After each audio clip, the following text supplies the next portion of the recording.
Kadong, shout out. Puntahan po ulit natin yung ating palaisdaan, mga ka-fisherman. Tignan natin kung pwede tayo ulit na maglagay ng isda ngayon darating na buwan. Dahil palagay ko pwede na po tayo mag-alaga ulit ng mga isda. So atin pong nilalakad ang Pag-Dream Fish Farm. Medyo mababa po yata yung tubig niya ngayon, ha? Kadong, ano sa tingin mo? Ayaw mong tignan? Yan po. So ikutin po natin. Magpakumagiti-igid na dito niya. May pangangato-digiti ko na dagdagan na. So tuloy po natin ating paglalakad sa fisherman at makikita natin ang ano ang dapat nating gawin ngayon sa ating palaisdaan. So ang bagal naman kasi tumubo itong mga damo dito sa gilid niya para hindi mag-erode yung ating tambak. Nababaw sabot tayo na kwarto.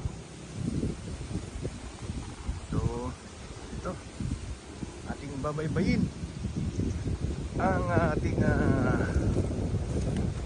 Pag-Dream Crab Farm, mud crab po. Itong pwedeng lagyan po natin itong portion na ito ng ano, ng lapu-lapu. Lapu-lapu ng brakis. So kalamansi pa tayo. Mga kalamansi dito sa paligid. So tahan tayo doon at ikutin natin ang ating development ng ating palaisdaan. Apay mababaw na ako kay tawag mo pag nantidanom ng arumar.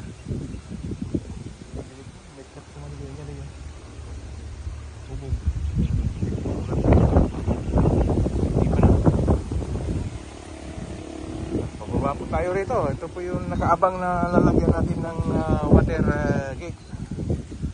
So pag natapos po ito, pwede na po tayong paghulog ng anong klaseng isda. Gantay lang tayo ng budget pagpagawa. Ha? So sabuhan tatira sana rito, Kads. Na? Pinyarti ka ng dangan mo. Lumlumot. Ayan. Talakab niyo man. Katalakab ni uncle ko na. So ito po, yung dulo ng ating second pond. Ito ang ating second pond. Una yun nandun, ito pangalawa. At gagawa tayo ulit ng pangatlo rito. Yan. Tignan muna natin itong waterway ko. Ito ang waterway hanggang doon sa water gate. I-focus natin kung gaano kalayo na. Yan.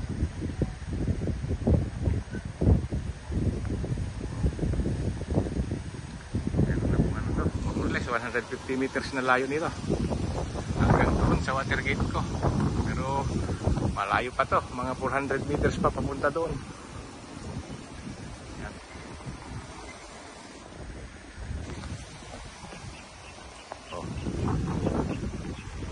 Baybayin ulit natin, libutin natin.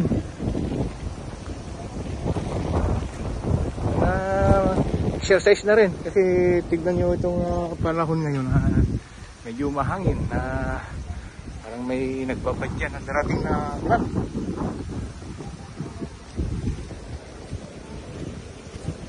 Oh, kaya Kads. Ababaw sa katingana. Ababaw. At tipat-ting pagsungurot.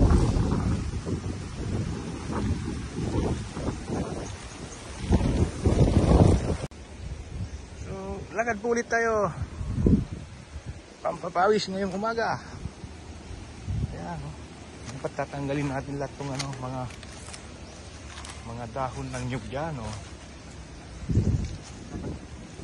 Tinatanggal kasi ito.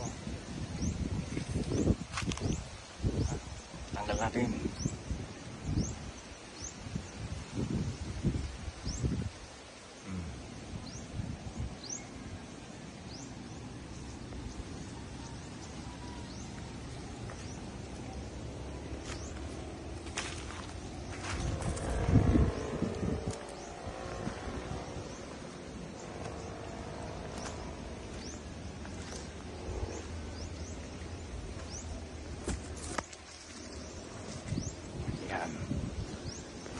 Ikot pa tayo. Oh, itong nasa right side ko po na ito, gawin ko sana ng ano to, nursery, pero papalinis ko ito. Bala kong lagyan ng ano to, grouper, lapu-lapu. Anyway, mabubuhay naman yun na lapu-lapu rito sa ating palisdan dahil ano to, brackish water.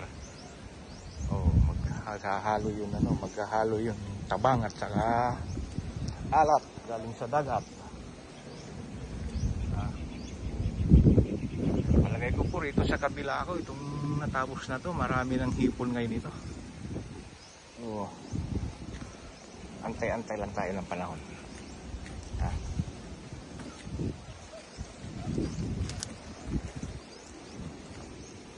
Hindi ko pa naiikot yung banda dyan sa tambak ng ating waterway. Takala pag diretso ng maayos yan, malinis. Ikutin natin yan. Yan. Yan po. Oh. Malimlim ang panahon. Makulimlim. Good morning, good morning, good morning mga ka-fisherman. Tayo'y nag-iikot dito sa ating palisdaan. Oh.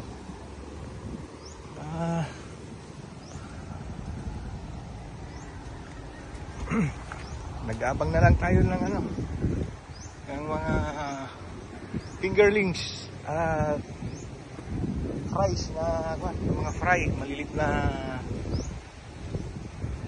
alagaan natin, malilit na iba't ibang klase ng isda. Ayan, oh. Oh. Yung waterway, hindi pa natin naayos. Ayusin din natin yan. So, parang ano na naman po tayo. Nag-high tide na. Pumapasok na yun, tubig na bago.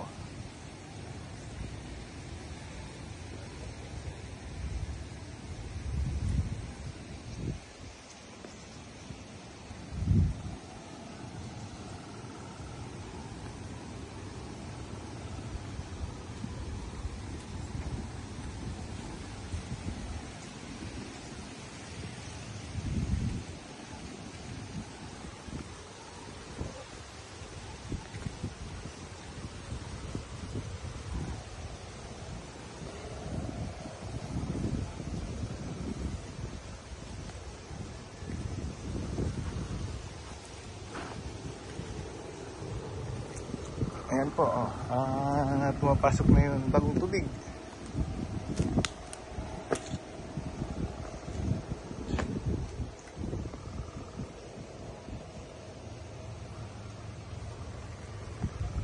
Focus natin yung ating waterway hanggang doon sa dulo yan.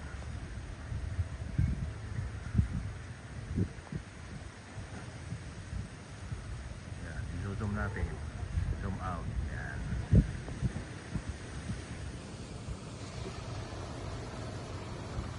Yan po, oh.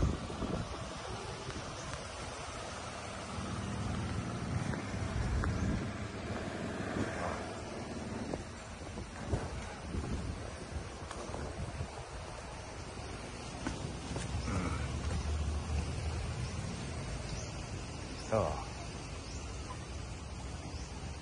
Apa yung tiliwang tatik sa side? Yan.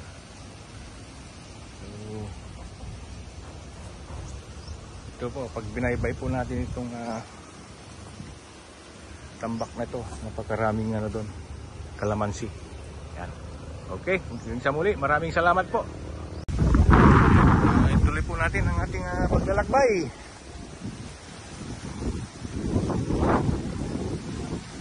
Parang may maliit ang tambak niya. Yung straight niya. Dito ko may sapay din wakats. Dito nyo kini nga may sanga dito ni. Nagkabil ako mga pagkiri. Paabay ako ma. Sumukan, sumaron nung ang umay doon. Ayos. Ito po ang ating libangan ngayon. Oh. Ayos. Sana tigas na itong tambak niya na bagong pagtatambak lang po ang ginawa nila dito. Apa dadalom di ay? Dadalom di ay? Abit ko pwede dito. Nagagaglang din bangus dito. Ito pong kabila niya na binabanggit ko na gagawa pa natin ng ganito na span dito sa kabila. Pangatlo. Yung nasa 1/3 pa lang ito. So, ikot natin. Tingnan natin hanggang doon, sa banda doon. Nakatagwa na ito, Kads. Tigan lang.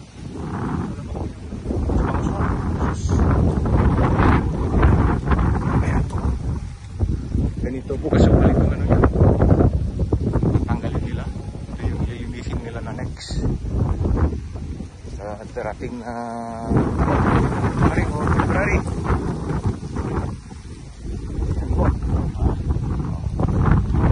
Ayan, ito yung bagong pilapin natin. Nagsaringit mo natin eh. Hindi daw inikat. Buno ko napag-utlitan.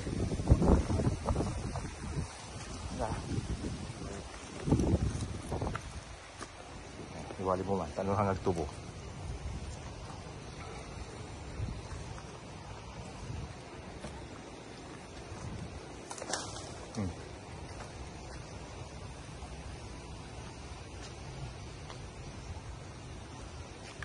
Ito po, iniikot natin itong tinitignan natin kung ano pang dapat natin gawin. Yan. Medyo mababad ito yan. Dalom. Na? Dito yung dalom nito, kanal dito din. Medyo waterway na. Kasi dapat waterway ito yan. Pagkasiyay. Ligitin eh. Hindi naman may alam ligitin yung pagsumrod. Na. So,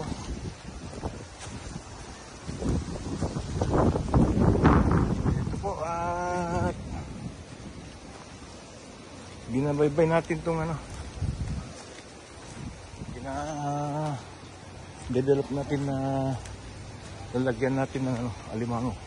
Itong kabila niya na right po, puro nipa po ito. Ito, yan. Tatanggalin po natin lahat yan para maging tubig lahat na nakikita. Marami pang gagawin itong palaisdaan natin. Ito po. Oh. So, yan. Ito, ano rin ito. Stagnant na yung tubig nito. Kasi iikot ito. Palabas doon sa kabila. Daan doon sa water gate natin. So, ikutin muna natin para makita natin yung view ng ating napagawa na. Yan. So, uy, nabali na yun yung dyan ah.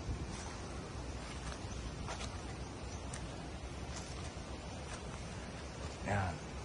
Palalakasin natin yung pilapil nito dito para meron tayong dito sa kabila. Meron tayong ano tawag diyan? Trensera. Sa malakas na agos.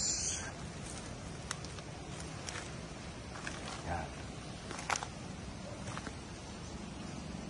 Oy, nabali yun yung na isa.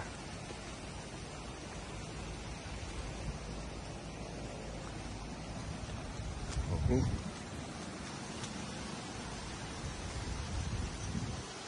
Ito po, mga kwanto, mga panggatong sana itong mga kwan dito. Dahon ng nyug, kung masipag yung nating mga taga-alaga.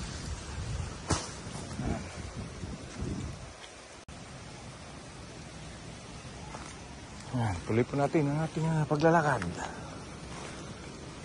Uy, parang bumababa yung kwan natin dito, pilapil ah. Kasla mag-griggay ka dyan eh. Kasla griggay di rabang yun. Nagdan niya, nagdan na.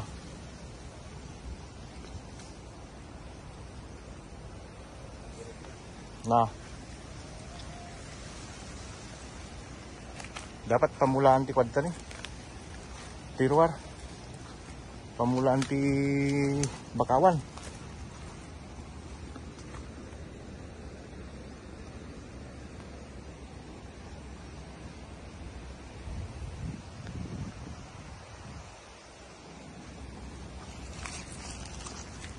Ito po, kung makikita nyo po itong kwan natin dito. Ito yung on first develop.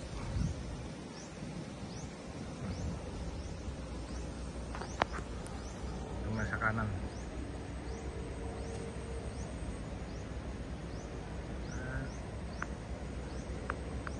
Itong nasa kaliwa ko, ito yung pangalawa nating napagawa. So,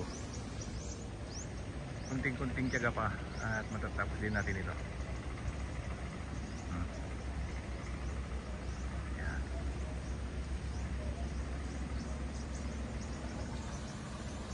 So, lakad-lakad po tayo at medyo malayo pa ang ating iikutin. So, ito na, very safe po itong ano natin. Tambak natin dito. Ayan. Oh.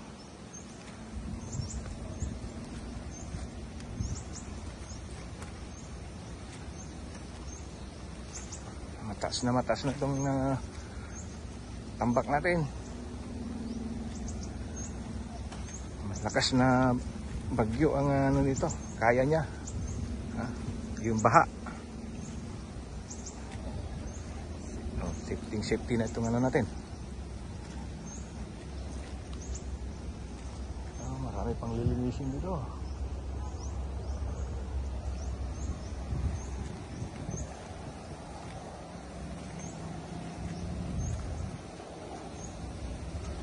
Ayan po, oh.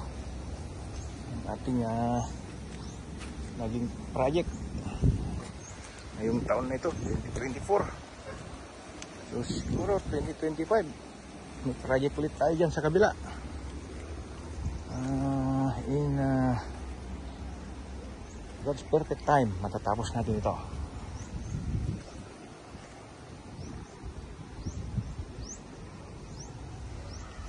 Yan po yung sinasabi ko na ginawa natin ng isla para lagyan natin ng kubo dyan sa gitna.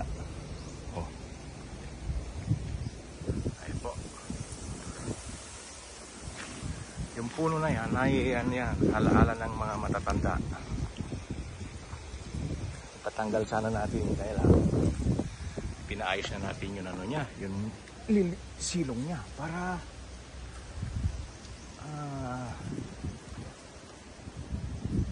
meron po tayo pag sisilungan pag mainit ang panahon, lalo na itong summer na darating. Kaya ilalagay pa tayo dyan ng kubo. Siguro kubo with CR, kubo with kitchen.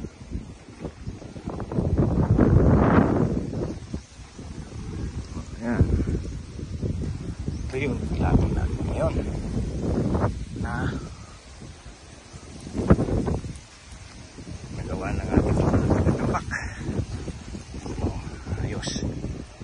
nasa gilid, ito yung nasa ano niya na inibok nila rito. Ano yan, dahan-dahan na mag-ano yan, malulusaw or anuhin natin to, sunugin natin dito. Oh. Okay.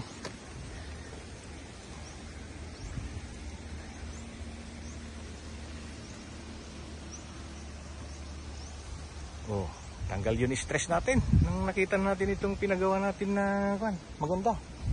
Ito naman sa kabila, oh.